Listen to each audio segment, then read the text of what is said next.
Jumpa lagi dengan Cikgu Warida dalam perniagaan tingkatan 4 bahagian 2 subtopik 3.5.2 hingga 3.5.7. Bolehlah sekiranya sudi untuk like and share dan jangan lupa subscribe, ia adalah percuma. Baiklah, terus pada faktor yang perlu dipertimbangkan untuk menghasilkan VMO pada bahagian 1 telah kita bincangkan ya, berkenaan dengan titik pulang modal. So hari ini kita akan bincangkan yang lain-lain pula ya, iaitu 3.5.2 pertumbuhan perniagaan. Kita akan bincangkan pemaksimuman keuntungan.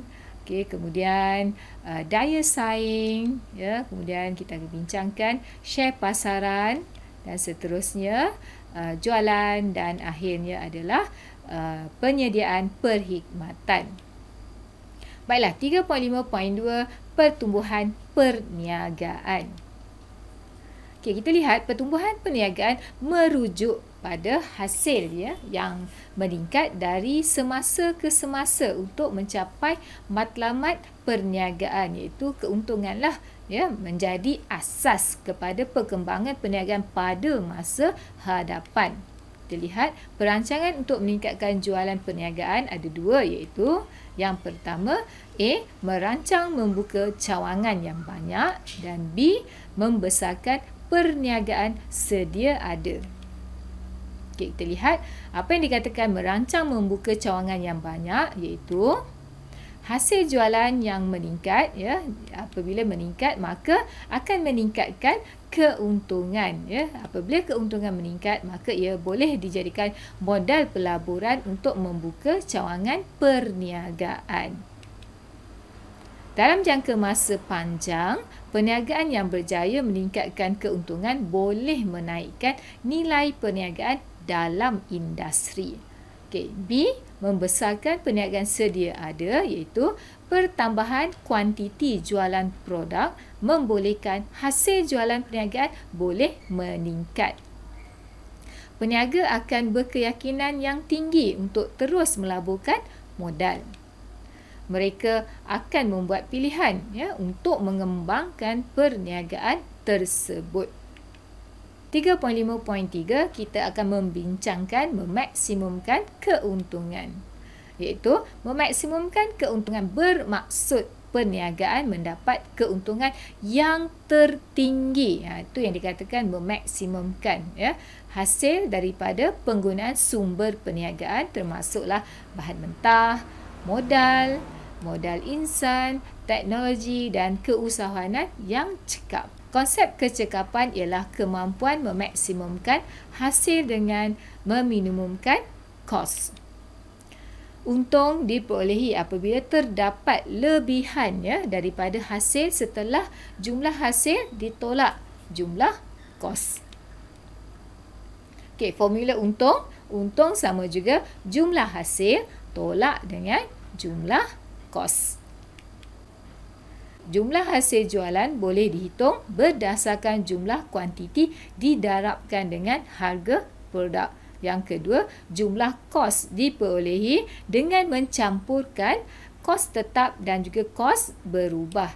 Jika nilainya positif, maka perniagaan akan mendapat keuntungan. Sebaliknya, jika nilai negatif, perniagaan mengalami kerugian. Kita lihat itu dalam dipermudahkan ya, jumlah hasil sama juga harga darab kuantiti, jumlah kos sama juga kos tetap tambah kos berubah ya. Kos berubah macam mana nak cari, iaitu kos berubah seunit kali dengan kuantiti. Apabila perniagaan memperoleh maklumat yang tepat berkaitan dengan kuantiti jualan produk semasa, hal ini membolehkan perniagaan dapat membuat perancangan secara lebih baik dan sistematik. Perancangan jangka masa pendek. Dalam jangka masa pendek, perniagaan tidak semestinya akan mendapat untung atau memaksimumkan keuntungan. Ini kerana disebabkan oleh kelaziman dalam jangka masa pendek, perniagaan tidak dapat beroperasi dengan cekap, ya, seperti mengeluarkan produk dalam kuantiti yang banyak. Kesannya, kos pengeluaran produk seunit meningkat akan menyebabkan perniagaan tidak mendapat keuntungan tertinggi. Perancangan jangka masa panjang.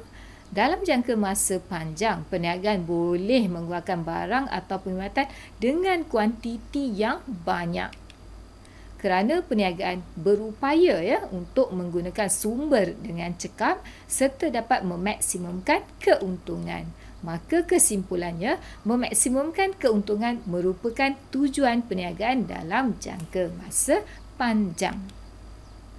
Kegagalan perniagaan mendapat keuntungan dalam jangka masa pendek tidak menghalang perniagaan berusaha untuk mendapat untung dalam jangka masa panjang. 3.5.4 Daya saing. Daya saing bermaksud kemampuan sesebuah perniagaan untuk mengekalkan operasi perniagaannya dalam industri.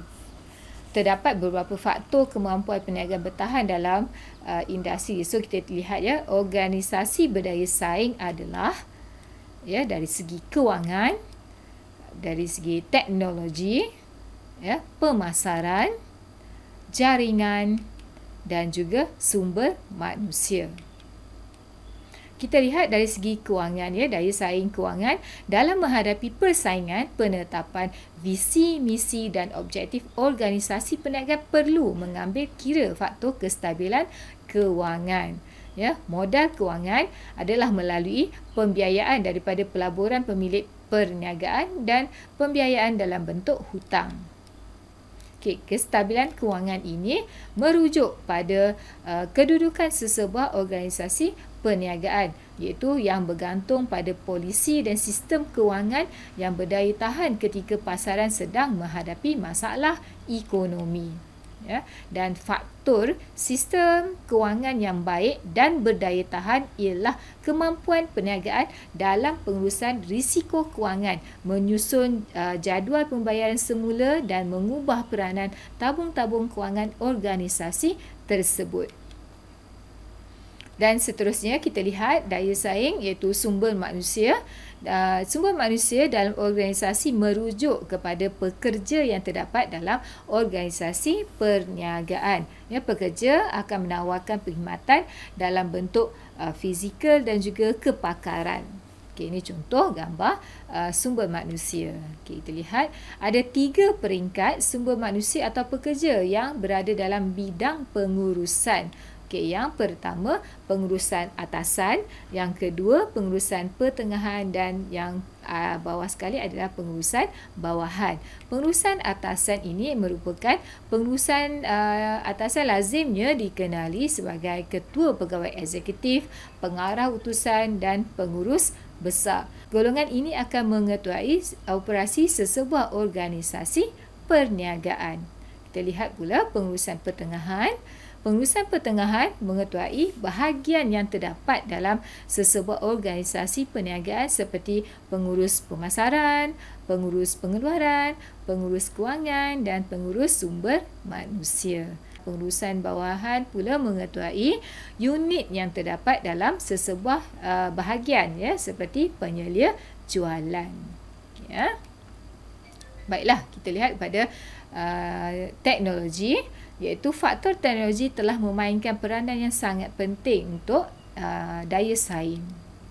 Dia memainkan peranan dari segi aspek pertumbuhan, keuntungan dan mengekalkan kedudukan perniagaan dalam pasaran. Teknologi maklumat dan komunikasi telah menyebabkan lahirnya era perdagangan yang berkonsepkan internet seperti e-perdagangan, e-perniagaan, e-kerajaan, e-pemasaran dan pelbagai lagi lah. Teknologi membolehkan perniagaan menghasilkan barang dan perkhidmatan dengan cepat dan berkualiti. Contoh, dulu kita gunakan tenaga manusia sepenuhnya dalam pembuatan makanan, tapi sekarang kita dah ada mesin untuk mengisar, mesin untuk membaca dan sebagainya. Jadi ini lebih mudah dan lebih cepat dan lebih berkualiti sebab dia standard je dia punya pengeluaran dia. Namun penggunaan suatu teknologi, terutama teknologi terkini, memerlukan pelaburan yang besar. Sebab kita tahu teknologi adalah sangat mahal. Seterusnya 3.5.5 share pasaran. Share pasaran merujuk pada bahagian atau peratus penguasaan jumlah pengguna yang membeli barang dan perkhidmatan yang dikeluarkan oleh sesebuah perniagaan dalam pasaran berbanding dengan pesaing. Okey, kalau boleh tengok di paparan ya, ada cikgu bagi tu contoh perniagaan maju sukan, share dia adalah 60% daripada pasaran yang ada. Perniagaan A 35%, perniagaan B 15%.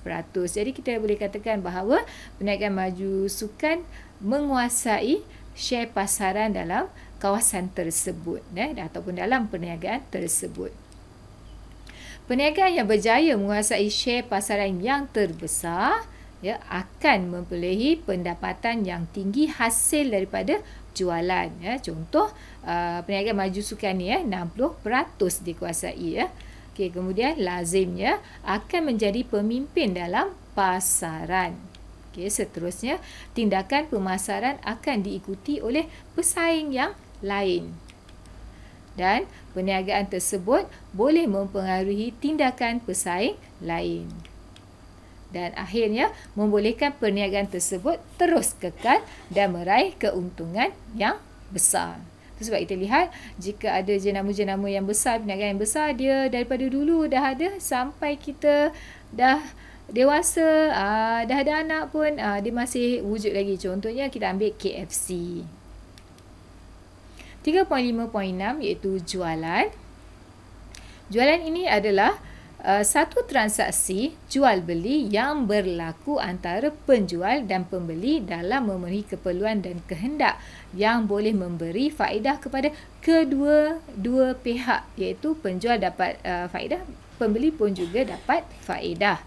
Okay, faedah yang diberi penjual iaitu mendapat keuntungan, sementara pembeli pula mendapat kepuasan apabila menggunakan barang dan perkhidmatan yang dijual itu. Okay, Baiklah, strategi promosi jualan ada beberapa. Kita lihat di sini. Yang pertama, jualan murah. Biasa dengar kan, jualan murah adalah harga barang diturunkan pada musim tertentu. Contoh, musim perayaan.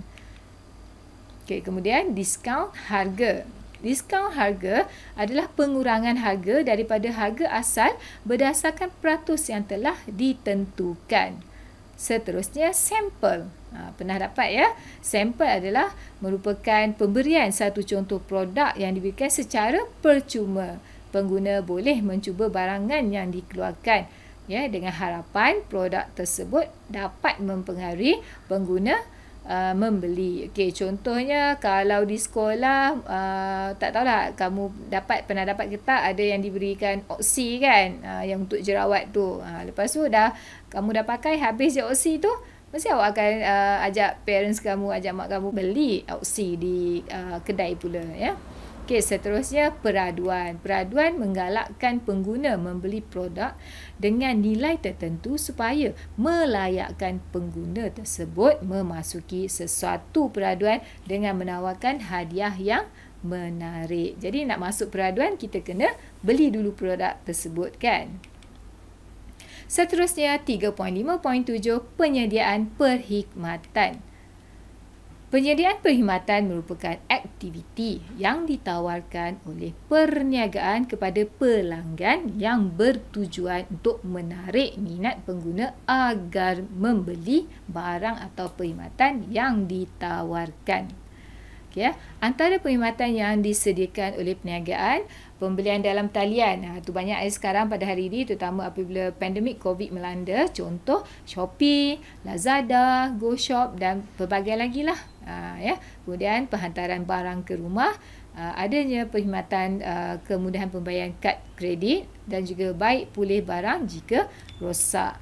Okey, proses perkhidmatan penghantaran barang, kita lihat proses dia. Okey, mula kita buat apa? Kamu buat apa? Ya, membuat tempahan dan pembelian. Mungkin biasa sekarang melalui phone lah ya. Okey, lebih mudah, atau melalui WhatsApp dan sebagainya lah. Okey, kemudian pihak penjual akan menerima tempahan. Okey. Lepas dia terima tempahan, dia akan membawa tempahan ke lokasi. So dia hantar. So sekarang macam zaman sekarang ya. Pada hari ini kita boleh track kita punya barang dah dekat mana. Ya, baru sampai kat gudang ke, sampai dekat bagaimana esok nak sampai ke, dia dah ada notification dibagi kan pada hari ini ya. Dan akhirnya menghantar tempahan kepada pembeli. Baiklah, itulah dia. Sekian, terima kasih dan jumpa lagi. Jangan lupa subscribe channel Cikgu Warida. Percuma je.